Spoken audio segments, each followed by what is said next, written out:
मित्रांनो, आपण जेव्हा मंदिरात जातो तेव्हा देवाला प्रदक्षिणा नक्की घालतो, पण प्रदक्षिणा ही फक्त चालण्याची क्रिया नाही, तर ती आपल्या जीवनाच्या केंद्रस्थानी देवाला ठेवण्याची एक साधना आहे।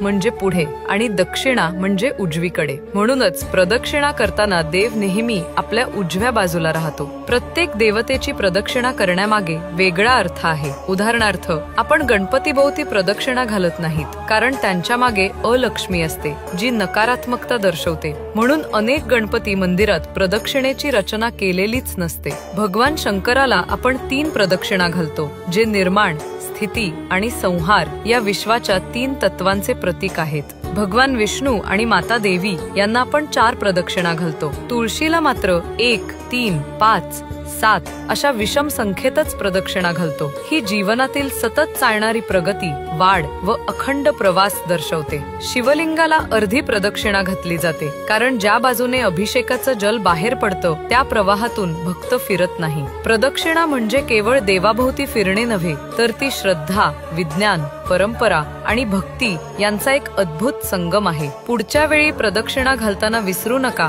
की तुम्ही फक्त देवाभोवती फिरत नाही, तर तुमचं संपूर्ण जीवन देवाभोवती फिरवत आहात।